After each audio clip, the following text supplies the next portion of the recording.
नमस्कार बच्चों, क्या हाल चाल। सब मज़े में। तो हम लोग मैंगो स्टेट शुरू कर चुके हैं और प्रैक्टिस के तौर पे मैंने आपको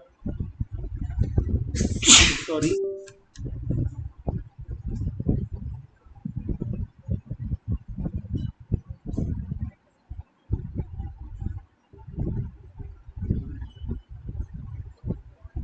तो मैंने आपको बायो सावर्ट लॉ शुरू कर दिया था।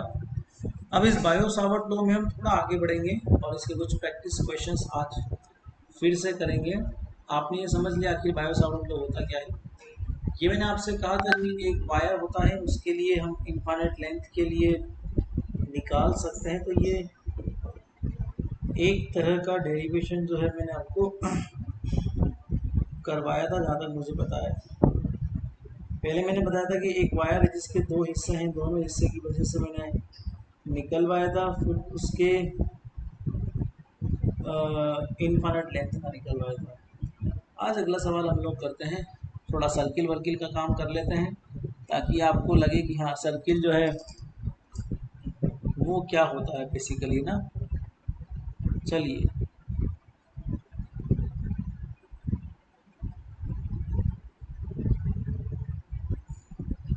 ठीक है, तो क्वेश्चन लिखो, find the magnetic field.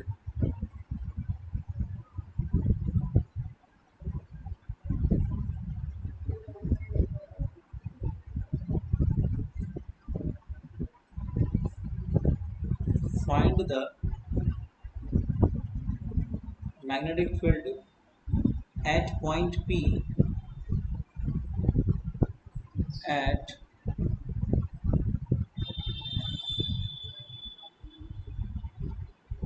point P for each of the steady state for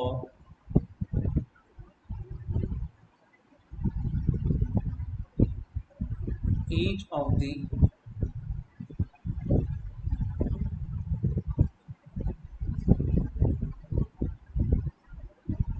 steady state configuration।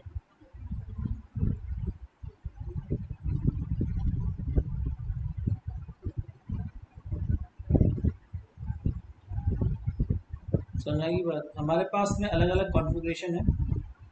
उसमें नंबर ए हमको एक कॉन्फ़िगरेशन दे रखा है जिसमें एक वायर है, सर्कुलर वायर, उसका 1/4 हमको यहाँ पे दे रखा है। That is the 1/4 part of that wire. That is the 1/4 part of that wire. There is a P point. There is also a A point. ये यहाँ से यहाँ तक इस वायर का सेंटर का रेडियस दे रखा है A, और यहाँ से यहाँ तक का जो सेंटर का रेडियस है वो आपको दे रखा है B।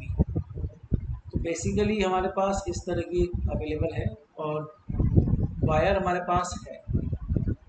तो बच्चों आप खुद सोचो कैसे आप निकालोगे। देखो मेरी बात सुनो, ये जो आपका वायर है इसके चार हिस्से हम लोग करेंगे। एक करंट ऐसे फ्लो हो रही है, ऐसी सर्किल में एक करंट एसी, एक करंट एसी और एक करंट एसी। तो मैंने चार हिस्से कर लिए।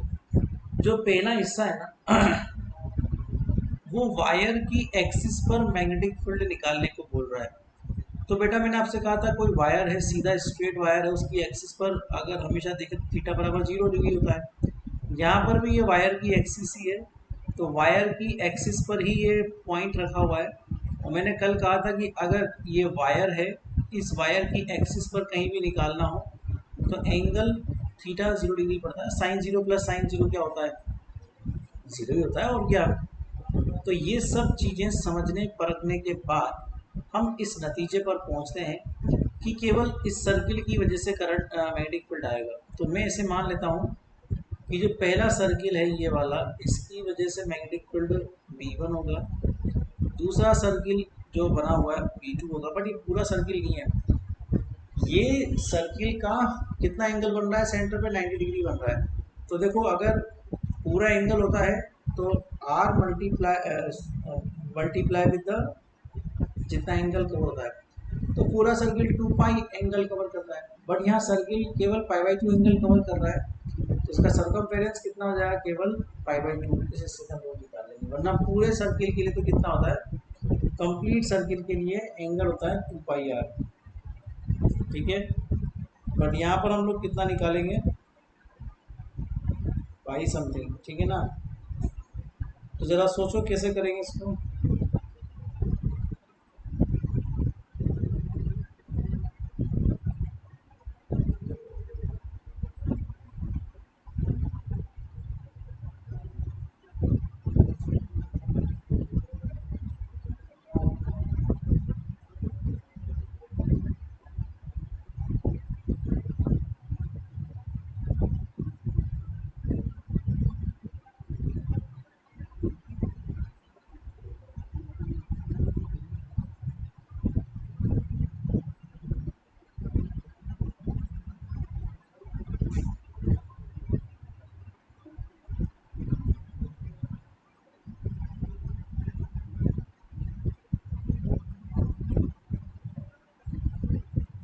हाँ, सोच लिया।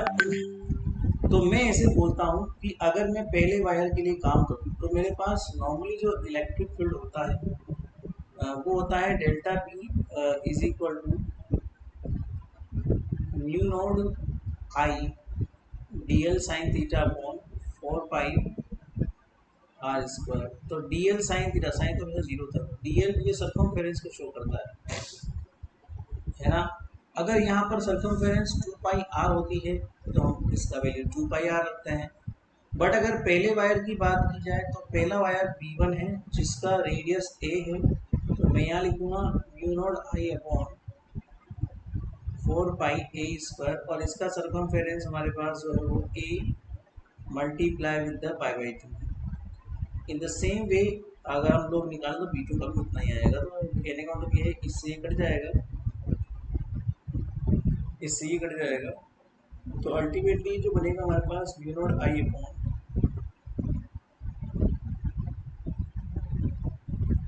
8। इसका डायरेक्शन देखना बेटा।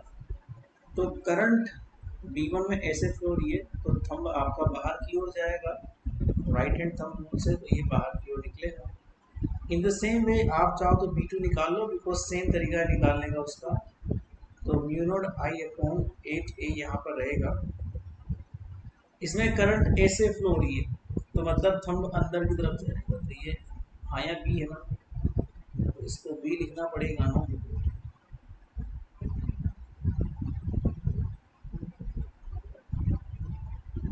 और ये हम लोग अंदर की तरफ मानेंगे इसको। अब इसमें हम लोग को करना क्या है कि ज़्यादा बड़ा B1 है या B2 है, ये सोचना है हमको। बड़ा कौन है, B1 या B2?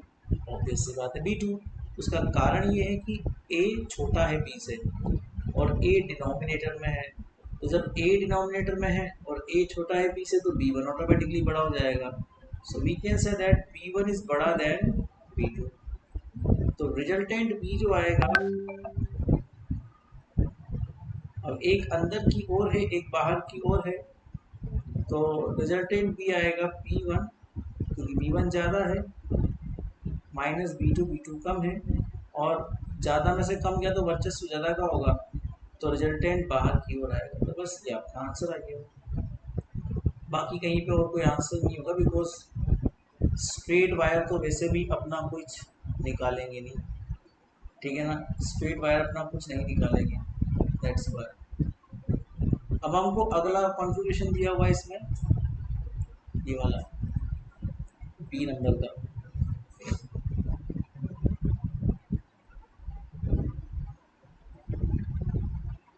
कॉन्फ़िगरेशन नंबर बी आपको ये दिया हुआ है,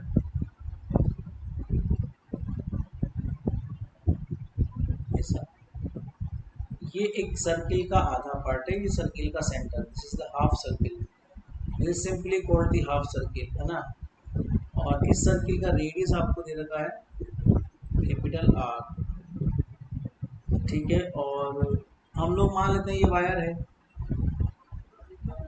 यहाँ से लेकर यहाँ तक का, तो इस वायर की वजह से हमारे पास हो जाएगा P1,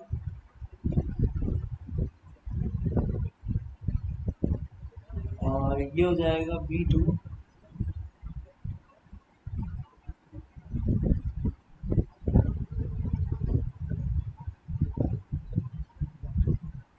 B3। तो वायर के एक हिस्से, ये तो इन्फाइनाइट पे जा रहा है,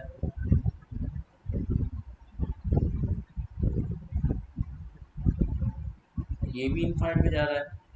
तो वायर का एक हिस्सा इन्फाइनाइट पे जा रहा है और एक हिस्सा 0 डिग्री एंगल बना रहा है, मतलब एक्सिस पर है।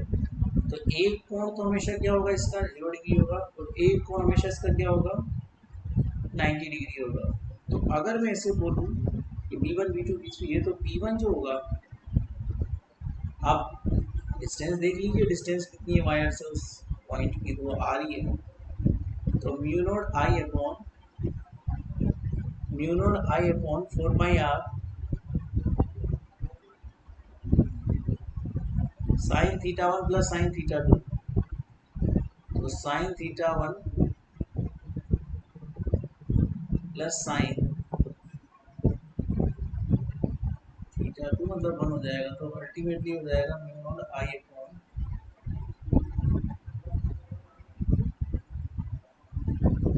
4 पाई आर। तो कहने का मतलब ये है कि अगर ये वायर यूं जा रहा है और पॉइंट ऊपर की ओर है, तो हम जब फिंगर्स टर्न करेंगे तो ये अंदर की ओर हमको महसूस होगा। तो अंदर अगर ये होगा तो ये मेरे पास ये हो जाएगा। इन द सेम वे अगर मैं दूसरे वायर B3 की बात करूँ, तो B3 मतलब ये, और ये अंदर, तो ये भी अंदर ही होगा। बस तो देखा जाए तो ऑब्जेक्शन पॉइंट नीचे ना इधर जाके इधर, तो अंदर ही होगा। आप अपने कॉपी के अंदर बना के देखो, ये जो करंट है या थंब रखना, ये ऑब्जर्वेशन पॉइंट है ना, इसकी तरफ फिंगर रखना और फिर काम करना है। मैं बता दूं, सीधी कॉपी में कभी भी आप नहीं रख पाओगे। कॉपी को उल्टा कर लीजिए, और कॉपी को उल्टा करने के बाद फिर ये करिए कि B3 जहाँ जा रहा है वहाँ करंट में थंब रख लीजिए, और जहाँ ऑब्जर्वेशन पॉइंट है वहाँ फिंगर को लेके जाइए और फिर टर्न करके देखिए, तो आपकी फिंगर अंदर ही टर्न होगी, आपने काम करना है ना। सो 4 पाई आर, और वही दो एंगल इसमें बनेंगे, तो ये वही होगा वैसे तो, ये भी वही होगा mu naught I upon 4 pi r, और इसका भी पेरिपेंडिकुलर अंदर ही जाएगा। अब B2 की बात है, ये हाफ सर्किल है, तो mu naught I upon 4 pi r, इसका सर्कमफेरेंस क्या हो जाएगी इसकी, r multiply with the pi, pi angle का हो रहा है। तो पाई से पाई गया, आर से आर गया, सो म्यू नॉट आई अपॉन 4 समझना की बात बहुत सिंपल है। तो डायरेक्शन देखेंगे इसकी, ये ऐसे घूम रहा है, ये भी अंदर की ओर ही जाएगा, तो घुमा के देखो तो अंदर ही। तो तीनों अंदर की ओर है, इसका मतलब ये है कि टोटल मैग्नेटिक फील्ड क्या हो जाएगा इसका, रिजल्टेंट जीरो, सॉरी ऐड हो जाएगा ना, और रिजल्टेंट ऐड होने के बाद ये सब अंदर की ओर ही रहेगा। तो कुल मिला के ये हो जाएगा हमारे पास, देखा जाए तो mu naught I upon 4 pi r, mu naught I upon 4 pi r, that is mu naught I upon 2 pi r plus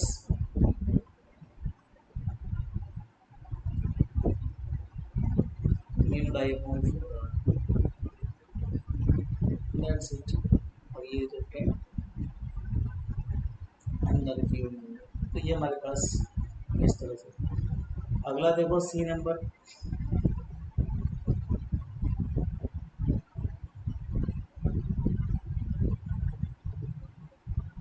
C problem में क्या है बेटा, ये वायर है और ये पता नहीं कितने एंगल का सर्किल बना हुआ है, आई डोंट नो कितना एंगल है, बट हाँ ये दे रखा है पी पॉइंट, और इस वायर से यहाँ तक का डिस्टेंस आपको दे रखा है आर आर थीटा। तो ये आर है, ये आर है,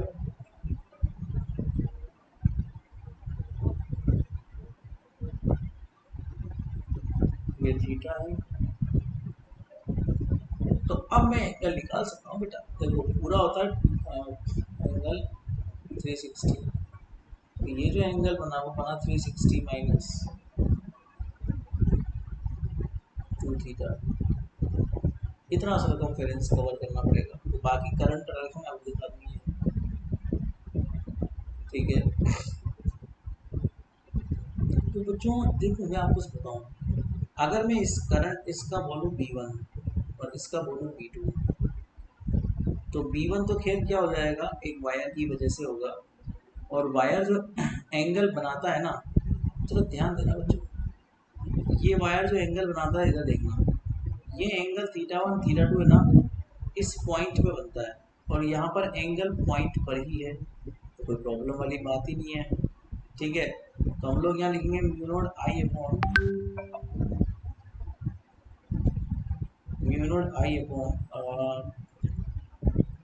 फोर पाई आर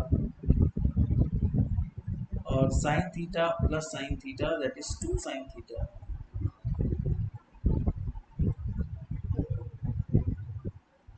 इसका मतलब ये हो जाएगा हमारे पास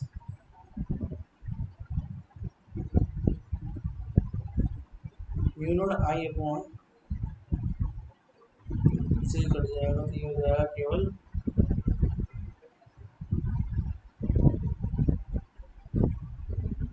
2 पाई आर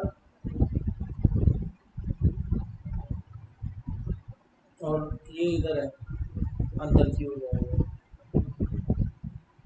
ये जहाँ जा रही है वहाँ फिंगर थंब रख देना ऐसा, ऑब्जर्वेशन पॉइंट ऊपर की ओर है और फिर फिंगर्स को टर्न करना बंद कीजिए। दूसरा B2 की बात करें तो B2 में क्या हो जाएगा हमारे पास, फोर पाई आर स्क्वायर। ठीक है, आर यहाँ 2 पाई का तो खैर बन नहीं रहा, एंगल कितना बन रहा है 2 पाई माइनस 2 थीटा, ये एंगल हमारे पास क्रिएट हो रहा है। अब बच्चों ये थीटा का जो वैल्यू है ये निकालना पड़ेगा, ये ऐसे काम नहीं चलेगा। 2 तो खैर मैं बाहर निकाल लूँगा, आर भी मैं बाहर निकाल लूँगा, तो म्यू नॉट 2 पाई आर ये हो गया। ओके, सो पाई माइनस थीटा ये निकालना पड़ेगा। देखो मैं ऐसे मान लेता हूँ कि ये जो डिस्टेंस है ना इसमें एक्स दे रखी है, तो लंब बटा मतलब हाइपो टेन थीटा निकाल सकते हैं हम। थीटा अपॉन पाई को कोस थीटा अगर निकालेंगे ना, तो आधार बटा कर्ण, आधार मतलब बेस, कर्ण मतलब हाइपोटेनियस, तो ये हो जाएगा एक्स अपॉन आर। तो x is equal to r, मैंने मन से माना है ना। अच्छा ये मैंने गलत लिख दिया बेटा, एक्चुअली ये डिस्टेंस आर नहीं है, वायर से ऊपर की डिस्टेंस एक्स है, तो this is not r this is x, this is not r this is x, और x is equal to r cos theta, तो साइन अपॉन कोस तो टेन हो जाएगा। अब ठीक है, तो ये हो जाएगा पाई माइनस थीटा। ठीक है, तो इसको ऐड कर देना क्योंकि दोनों अंदर की ओर ही है, तो दोनों ऐड अप हो जाएंगे, तो b इज इक्वल टू कितना हो जाएगा, b1 plus b2, b1 plus b2 करके जो भी आए वो आप लोग देख लेना। आप चाहो तो पाई को अंदर ले सकते हो, वो आपकी इच्छा, वो सॉल्यूशन का एक पार्ट है। तो जिस तरीके से ऑप्शन दे रखे उसी तरीके से सॉल्व करें तो अच्छा होगा। ठीक है, अगला क्वेश्चन देखते हैं, डी नंबर।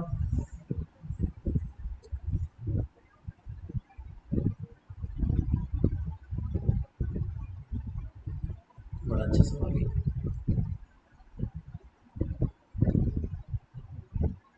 ये देखो ये आपको देना है आर, तो वैसी बात है ये रेडियस भी आ रही होगी ना, ये भी आ रही, तो उस रेडियस पे सेंटर है ना इसका होगा, और ये वायर दे रखा है और ये वायर, तो दोनों वायर की एक्सिस पर तो खैर जीरो हो जाएगा, तो इसकी वजह से जो मैग्नेटिक फील्ड है वो भी जीरो होगा बिकॉज वायर की एक्सिस पर ही है, और इसकी वजह से मैग्नेटिक फील्ड जो है वो भी जीरो होगा बिकॉज ये भी वायर की एक्सिस पर ही है।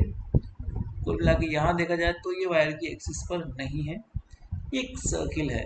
सो तो ये हमारे पास B2 का कुछ वैल्यू आएगा, ये भी हाफ सर्किल है, so mu naught I upon four pi r square, circumference का हो जाएगा पाई आर, सर्किल घुमाओगे अंदर की तरफ थंब जाएगा, इसका मतलब ये अंदर की ओर होगा। That's the answer. समझ में आएगी बात, आसान सवाल है।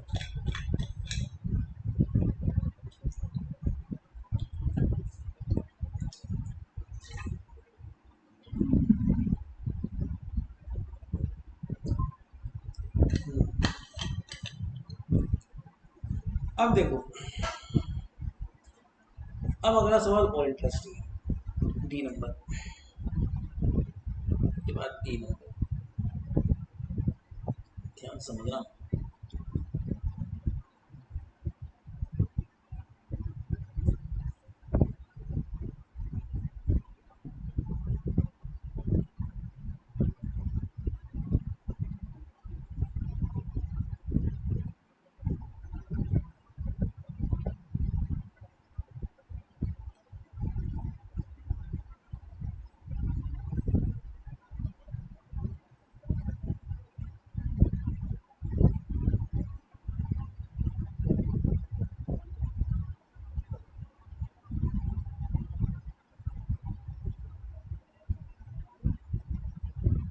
ऐसा ही है, समझ में आएगी बात। इसमें है ना करंट ऐसे फ्लो रही है,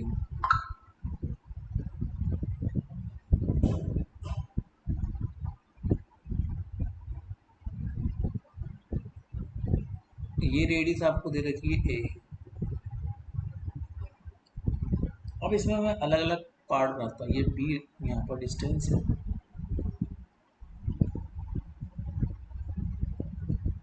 ये भी बी डिस्टेंस है,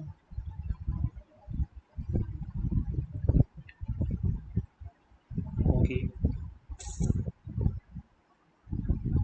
ये आपको B1 बोल देता हूँ, ये आपको B2 बोल देता हूँ,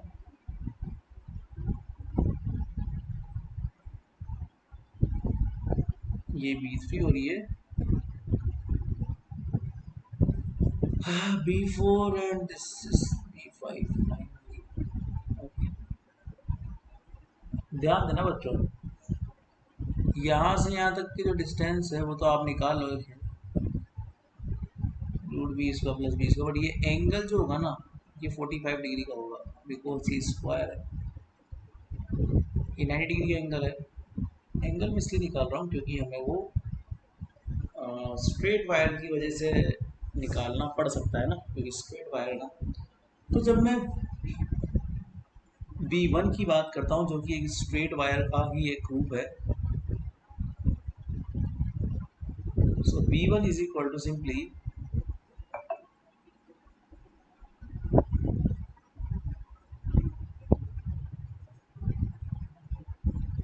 म्यू नोड आई अपॉन, अब उस वायर से कितना दूर है वो, बी डिस्टेंस पर है, ये पॉइंट है, बी पॉइंट जहाँ पे आपको निकालना है ना। तो ये वायर से कितना दूर है, बी डिस्टेंस दूर है, तो 4 पाई वायर से इतना दूर है वो डिस्टेंस, और एंगल चेक करो। तो बेटा यहाँ पर वायर के इस वाले एंड पे तो 0 डिग्री एंगल क्रिएट हो रहा है, तो वायर के इस वाले एंड पर 0 डिग्री एंगल क्रिएट हो रहा है, और दूसरे वाले एंड पर मतलब कि दूसरे वाले एंड की वजह से यहाँ पर जो एंगल क्रिएट हो रहा है वो 45 हो रहा है, तो sign of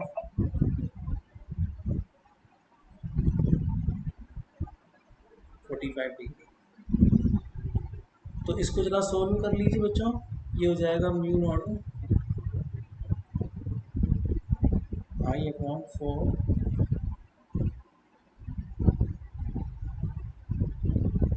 root 2 pi B, this is outside. करके देख लो, इधर जा रहा है, ये नीचे है, थोड़ा आपको कॉपी को उल्टा घुमाना पड़ेगा, तो ये अपने आप ऐसे बाहर की ओर निकल गया, क्योंकि ये इधर है ना, ऊपर हो तो अंदर आता, तो हाथ घूम जाएगा मेरा, पर आपको कॉपी घुमा लेनी है। कॉपी घुमाने में कोई परहेज मत करना है ना, कॉपी घुमा सकते हो आप, बस तीर का निशान लगा दो एक बार, फिर कॉपी घुमा दो, B2 निकालो इस वायर की वजह से, वही बी डिस्टेंस कर दो, mu naught I upon 4 pi B,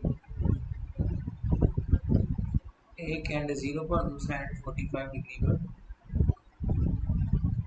तो ये भी खेल सेम ही आएगा।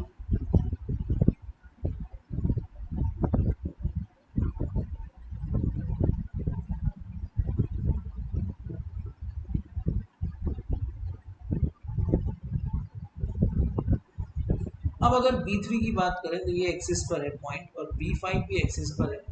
सो B3 B5 दोनों एक्सिस पर है। हाँ, अब B4 के लिए मशक्कत करनी पड़ेगी। एक्चुअली B4 जो है ना, ये कितना एंगल क्रिएट कर रहा है ये पता करना पड़ेगा। तो जहाँ तक मुझे पता है ये एंगल 90 डिग्री है।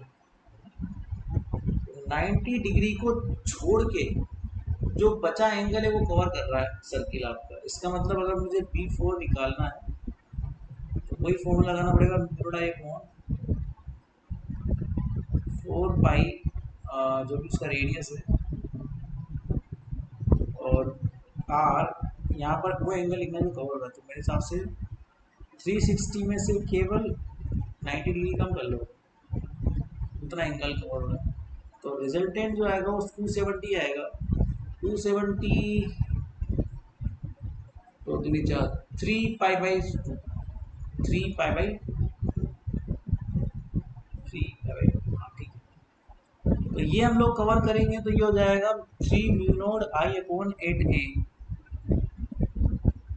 3 म्यू नोड आई अपॉन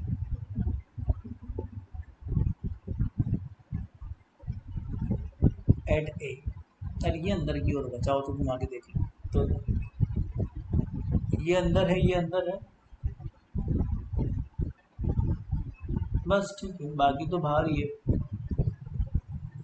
तो दो बाहर है, एक बार चेक करूँ बाहर है कि अंदर है। नहीं नहीं, अंदर ही है, उल्टा लिख दिया मैंने, ये अंदर है, घुमा के भी अंदर होगा, तीनों अंदर की ओर ही आएंगे। तो रिजल्टेंट बी जो आएगा ना वो आएगा B1 plus B2 plus B3 B4 B4 लेता है, ऐड कर लेना बिकॉज तीनों अंदर की ओर ही है इसलिए होंगे तो ये ऐड ही होंगे। क्लियर। एक और सवाल कर लेते हैं, सवाल नंबर है, हर तरह की चीज़ों को सॉल्व करना चाहिए ना। ठीक है,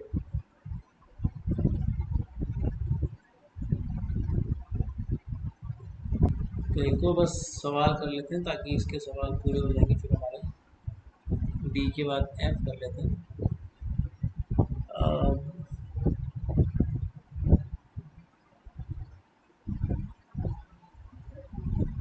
ऐसा कुछ दिया हुआ है मतलब कि फिर से 90 डिग्री कम है, मतलब वही है 90 डिग्री कम है, बाकी दोनों वायर की इसकी तो एक्सिस पर है और इसके ऐसे करंट फ्लो है ऐसा। ठीक है, तो ये B1 है, ये B2 है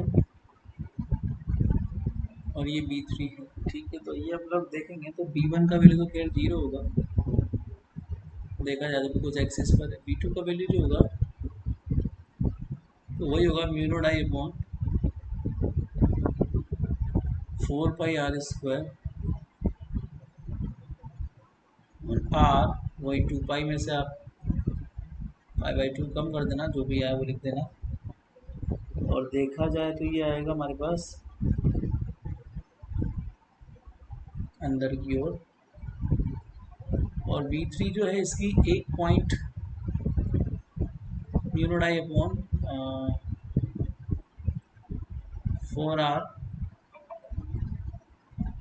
4 पाई आर, और एक तो साइन 0 आएगा बिकॉज वो जस्ट नीचे है, और एक आएगा साइन 90 डिग्री। सॉल्व कर लेना जो भी है, तीन दोनों नीचे अंदर की ओर ही होंगे। सो रिजल्टेंट बी जो है वो दोनों का क्या होगा, एडिशन होगा, B1 plus B2 plus B3, तीनों को एडअप करने के बाद जो भी है वो आपका फाइनल बी आ जाएगा। That's your point. तो इस तरीके से हम इतने सवाल कर लिए, काफ़ी इतने सवाल। अब कल हम पढ़ेंगे करंट डेंसिटीज़ के बारे में। चार्ज डेंसिटीज़ तो आप लोगों ने बहुत पढ़ा है, ठीक है, बट हम अब कल करंट डेंसिटी के बारे में पढ़ेंगे, फिर कैसे उन करंट की वजह से फोर्सेस लगते हैं, उन फोर्सेस के बारे में अध्ययन करेंगे। ठीक है, और बहुत सारे कुछ प्रैक्टिस क्वेश्चन भी हम लोग करेंगे। ठीक है, तो आज के लिए इतना ही करते हैं। Thank you so much.